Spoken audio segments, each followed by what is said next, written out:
السلام علیکم ورحمۃ اللہ وبرکاتہ نحمدہ ونصلی علی رسولہ الکریم اما بعد۔ قرآن کریم اللہ تعالیٰ کی وہ مبارک کتاب ہے کہ جس کو اللہ تعالیٰ نے اپنے سب سے پیارے حبیب حضرت محمد مصطفیٰ صلی اللہ علیہ وسلم پر نازل فرمایا، جس کے مطابق ہم زندگی گزار کر دنیا اور آخرت میں کامیابی حاصل کر سکتے ہیں۔ اصل تو یہ ہے کہ ہم قرآن کے صحیح الفاظ سیکھیں، اس کو سمجھیں اور اس کا ترجمہ سیکھیں، پھر تفسیر سیکھیں،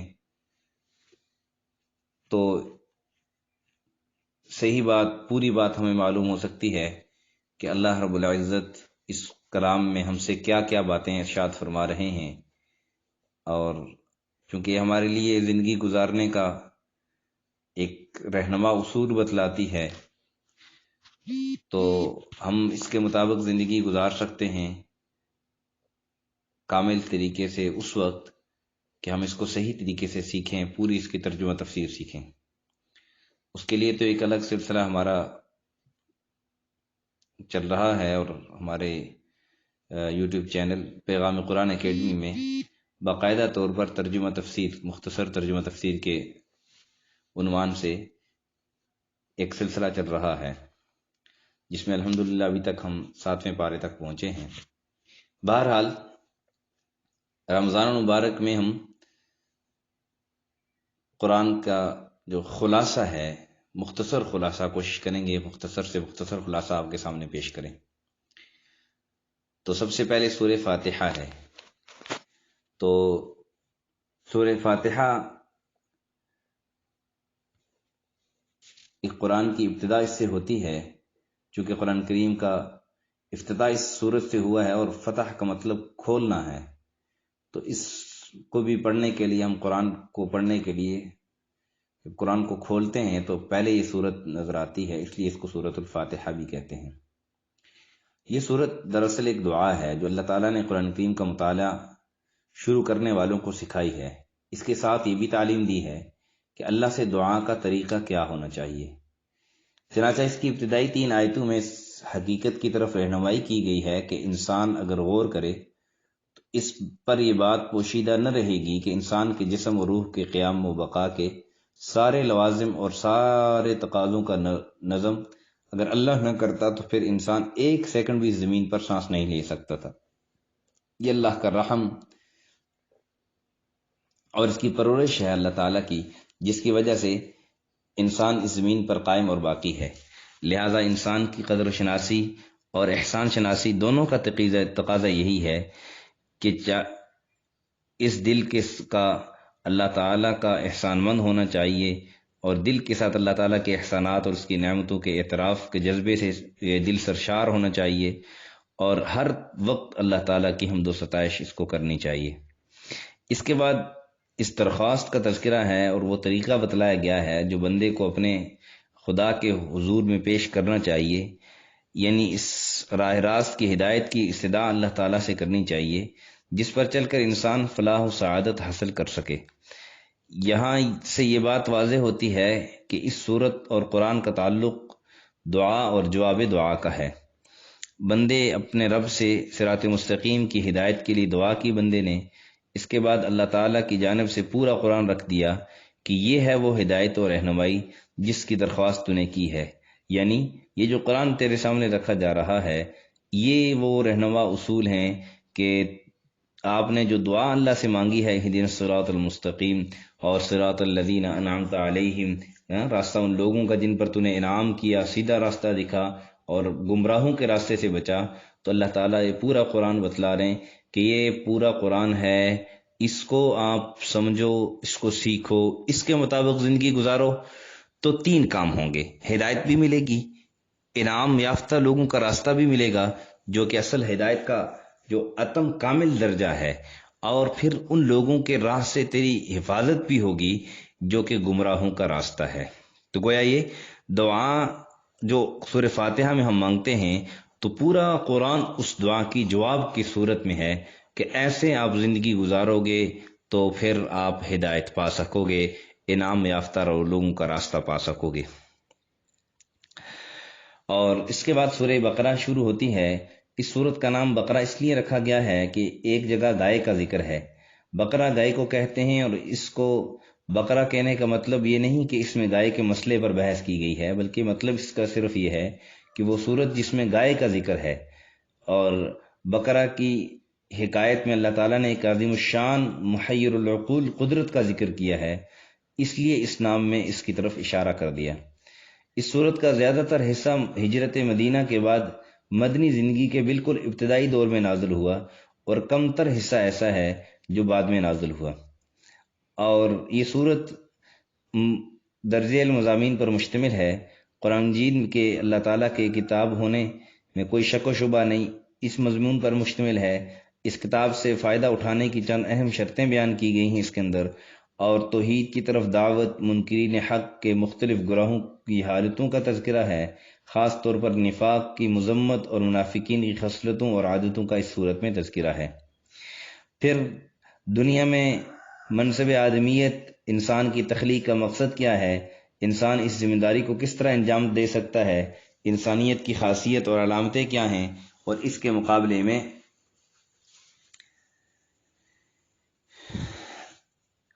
ابلیسیت کی کیا روش ہے، اس کا تذکرہ ہے۔ بنی اسرائیل پر اللہ تعالیٰ کے کیسے کچھ انعامات ہوئے، لیکن انہوں نے بجائے شکر گزاری کے ناشکری کی اور سرکشی کی کیسی کیسی حرکتیں کی۔ بنی اسرائیل کی اخلاقی اور مذہبی حالت پر تنقید اور بنی اسرائیل کی روش پر چلنے کا لازمی نتیجہ بیان کیا گیا ہے۔ ایک پیغمبر کی امت کے بگاڑ کی نوعیت کیا ہوتی ہے، اور دین حق کے بنیادی اصول کیا ہیں،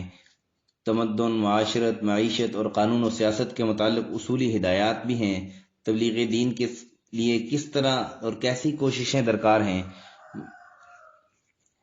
اور اصل اعتماد صرف اللہ پر ہونا چاہیے، مسلمانوں کو صبر کی تلقین وغیرہ وغیرہ جیسے مضمونوں پر یہ مشتمل ہے۔ اس کا پہلا رکوع سب سے پہلے قرآن مجید کے مقصد کو واضح کرتا ہے کہ قرآن مجید کس لیے نازل ہوا، اور ارشاد ہوا کہ قرآن ہر قسم کے شک و شبہ سے پاک ہے، اور وہ دستور العمل ہے جس کی صداقت اللہ کی جانب سے ہے، اور جس کے اللہ کی طرف سے نازل ہونے میں کوئی شک شبہ نہیں ہے۔ بنی نوع انسانیت کے لیے ہدایت کے لیے نازل کیا گیا۔ پھر بتایا کہ اس سے وہی لوگ ہدایت حاصل کر سکتے ہیں کہ جو متقی ہوں۔ پھر متقین کی شناخت اور ان کا تعارف کرایا گیا کہ یہ وہ لوگ ہوتے ہیں جو غیب پر ایمان لاتے ہیں، اور ایمان لا کر بیٹھے نہیں رہتے، بلکہ ایمانی تقاضے اطاعت الہی کو پورا کرتے ہیں، جس کی پہلی علامت نماز کا قائم کرنا بتلایا گیا ہے۔ پھر اللہ کے راستے میں خرچ کرنے کا تذکرہ ہے۔ اس کے بعد دو گروہوں کا ذکر ہے، ایک تو وہ جو کفر پر اصرار کرتے ہوئے سرے سے ضابطہ خداوندی کو تسلیم ہی نہیں کرتے، یہ وہ لوگ ہیں جن کے قلوب مسخ ہو چکے ہیں۔ دوسرا رکوع شروع ہوتا ہے، دوسرے رکوع میں اس دوسرے گروہ کا ذکر ہے جو بظاہر مسلمانوں سے ملے جلے رہتے ہیں مگر دراصل کفار سے ساز باز رکھتے ہیں۔ یہ منافقین ہیں جو سمجھتے ہیں کہ ان کی منافقانہ روش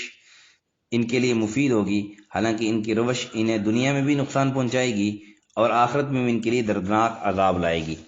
کیونکہ نفاق اسلام کی نظر میں بدترین مرض ہے۔ اس لیے اس کی خرابیوں سے آگاہ کرنے کے لیے منافقین کے چند کردار بیان کرتے ہوئے چند مثالوں سے نفاق کو واضح کیا گیا۔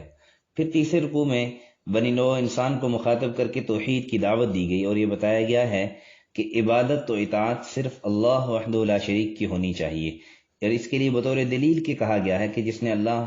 جس اللہ نے تمہاری پرورش اور بقا کے لیے زمین و آسمان، بارش اور پھل وغیرہ جیسے عظیم الشان سامان اور انعامات عطا فرمائے ہیں، وہ ایک ہی ہے، اس کا کوئی مد مقابل نہیں ہے، اور وہ شریک بھی اس کا کوئی نہیں ہے، لہذا اسی کی اطاعت کرنی چاہیے۔ اور اطاعت کا مطالبہ اس بات کو لازم ہے کہ آدمی کو اللہ کے احکامات معلوم ہوں۔ انہی احکام الہی پر مشتمل یہ قرآن ہے جو اللہ تعالیٰ نے نازل فرمایا ہے، اور اس کلام الہی میں شک کرنے والوں کو للکارا گیا ہے کہ تم اس میں شک کرتے ہو کہ کلام الہی ہے یا نہیں ہے، تو اگر تم شک کرتے ہو تو اس کی مقابلہ کر لو، اس کے مقابلے کی کوئی صورت لے آؤ۔ پھر ان لوگوں کو جنت کی بشارت دی گئی ہے جو ایمان و عمل کے اعمال صالح کی پیکر بنیں گے۔ پھر چوتھے رکوع میں چونکہ تیسرے رکوع میں توحید و بندگی کی اور رب کی دعوت اس زاویے سے نگاہ سے دی گئی کہ اللہ ہی خالق و مالک ہے، لہذا اسی کی اطاعت کرنی چاہیے۔ تو اس رکوع میں اسی دعوت کو اس زاویہ نگاہ سے پیش کیا گیا کہ یعنی چوتھے رکوع میں کہ اس دنیا میں انسان اگر اپنے تخلیق کے مقصد کو سمجھے تو ناممکن ہے کہ وہ اللہ تعالیٰ پر ایمان اور احکام الہی پر عمل نہ کرے۔ جو انسان اپنے مقصد تخلیق کو سمجھ جائے تو پھر یہ نہیں ہو سکتا کہ وہ اللہ کے حکم نہ مانے، پھر وہ اللہ کا حکم مانتا ہے۔ پھر اس مقصد کو سمجھانے کے لیے حضرت آدم علیہ السلام کی پیدائش کا واقعہ اور انہیں خلافت عرضی یعنی زمین پر جو خلافت کے لیے پیدا کیا اور ان کی منصب کی ذمہ داریاں اور اس کے انجام دینے کے لیے دنیا میں بھیجا، فرشتوں کو ان کے سامنے اطاعت کا سر جھکانے کا حکم دیا۔ ابلیس نے اس کا انکار کیا، اللہ تعالیٰ نے قیامت تک دشمن بنا دیا۔ سب سے پہلے اس نے حضرت آدم علیہ السلام اور حضرت حوا علیہ السلام کو بہکانے کی کوشش کی، لیکن ان دونوں نے توبہ استغفار کیا اور اللہ نے ان کی توبہ قبول کر لی۔ یعنی اب اور پھر اس رکوع میں اللہ تعالیٰ نے ارشاد فرمایا کہ جو اللہ کے حکم کو مانیں گے اور ابلیس کی پیروی نہیں کریں گے تو وہ لوگ کامیاب ہوں گے، اور اگر بھول چوک ہو گئی کسی سے تو حضرت آدم علیہ السلام کی طرح فوراً اللہ تعالیٰ سے رجوع کریں اور توبہ استغفار کریں، اور جو حضرت آدم علیہ السلام کی روش پر چلیں گے وہ آخرت میں کامیاب رہیں گے، جو غفلت و انکار کریں گے وہ نامراد رہیں گے۔ پھر پانچواں رکوع شروع ہوتا ہے۔ اس رکوع میں بنی اسرائیل پر اللہ تعالیٰ کی جو نعمتیں ہیں اس کا تذکرہ ہے، اور خاص طور پر اس بات کا خطاب ہے کہ اللہ تعالیٰ نے ان کو تورات دی تھی۔ ان سے کہا گیا تھا کہ قرآن کسی نئے دین کی طرف دعوت نہیں دے رہا، بلکہ اس کی دعوت ہی اسی اصل دین کی طرف ہے جو تورات میں تمہیں دی گئی تھی۔ پہلے تم کو یہ چیز دی گئی مگر تم ہدایت پر قائم نہ رہے اور تورات میں منمانی کرتے رہے۔ پھر اس میں اس بات کا تذکرہ ہے کہ یہ جو دین ہے اس پر خود بھی قائم رہنا اور نماز قائم کرنا، زکوٰۃ ادا کرنا، صبر سے، یعنی اللہ کی مدد اگر تم حاصل کرنا چاہتے ہو تو پھر تم صبر اور نماز سے اللہ تعالیٰ کی مدد حاصل کرو۔ پھر چھٹے رکوع میں بنی اسرائیل کو اللہ تعالیٰ نے کچھ انعامات سے نوازا۔ اس رکوع میں ان کے تذکرے کی ابتدا اس سے ہوئی، اور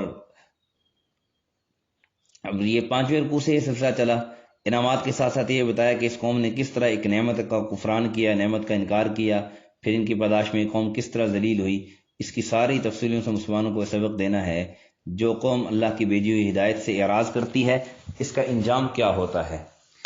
اور اسی طرح پھر جو اگلے رکوع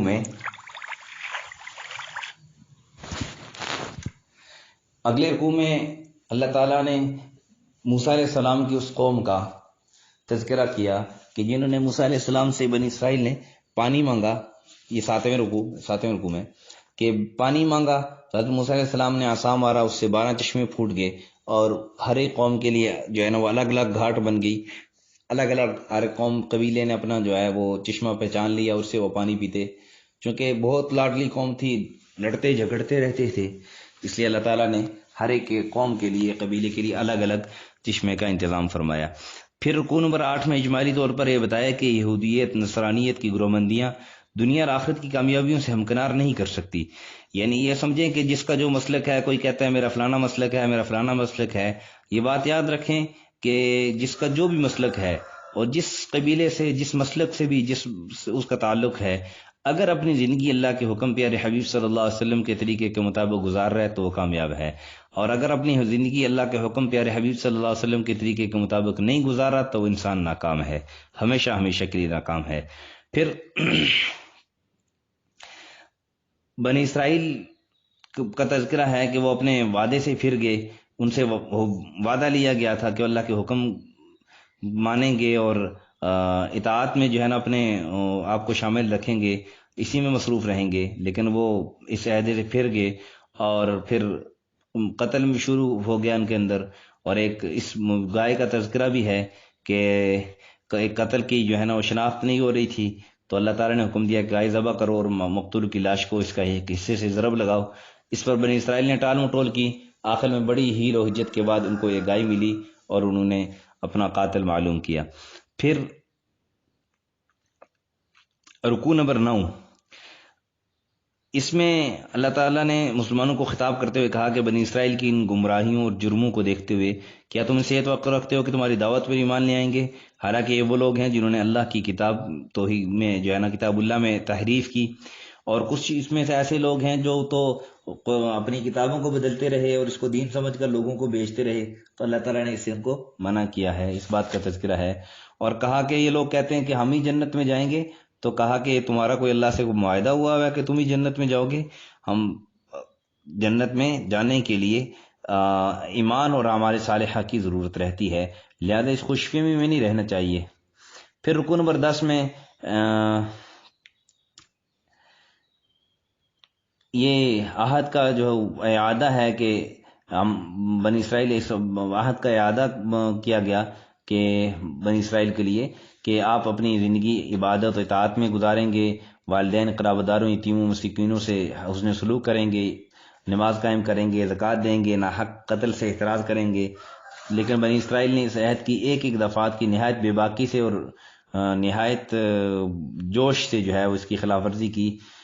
اور اس کے بعد پھر اگلے رکوع میں بتلایا گیا کہ حضرت موسیٰ علیہ السلام کے بعد پے در پے انبیاء آئے، اور پھر حضرت عیسیٰ علیہ السلام کی بعثت ہوئی، اور سارے انبیاء تورات ہی کی تعلیم دیتے رہے، مگر بنی اسرائیل نے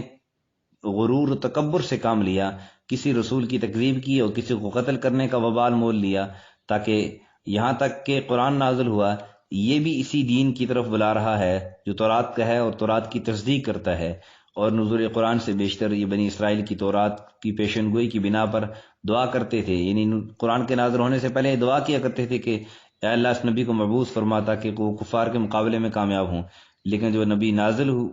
تشریف لے آئے اور ان پر کتاب نازل ہوئی تو یہ سرکشی کرنے لگے اور انکار کرنے لگے۔ پھر بنی اسرائیل کو دعوت دی گئی کہ اپنی روش بدلیں اور اطاعت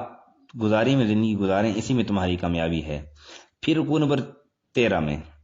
یہودی صرف حضور صلی اللہ علیہ وسلم کے دشمن نہیں تھے بلکہ حضرت جبرائیل علیہ السلام کو برا بھلا کہتے تھے۔ اس بنا پر بنی اسرائیل کے بارے میں کہا جاتا ہے کہ جو جبرائیل کا دشمن ہے وہ دراصل اللہ کا دشمن ہے، اور اس کے بعد واضح الفاظ میں اعلان کیا گیا کہ قرآن اللہ کی نازل کی ہوئی کتاب ہے، اس سے کفر و سرکش اور باغی لوگ اس کا انکار کر سکتے ہیں۔ اس کے بعد اس واقعہ کا تذکرہ ہے کہ بنی اسرائیل کے پاس جب اللہ تعالیٰ کا کوئی رسول تورات کی تصدیق کرتا تو ان کے گروہ نے کتاب اللہ کو اوپر سے پشت ڈال دیا اور ان چیزوں کی پیروی کرنے لگے جو شیطان کی بتلائی ہوئی ہیں، اور اسے حضرت سلیمان علیہ السلام کی طرف منسوب کرتے ہیں، حالانکہ سلیمان علیہ السلام نے نہیں بلکہ شیطانوں نے کفر کی روش اختیار کر رکھی تھی اور وہ جادوگری کی تعلیم دیتے تھے۔ پھر رکوع نمبر 13 میں اللہ تعالیٰ نے یہودی مجلس نبی میں رسول اللہ صلی اللہ علیہ وسلم کے خطاب و کلام میں جو زومانی الفاظ بولتے تھے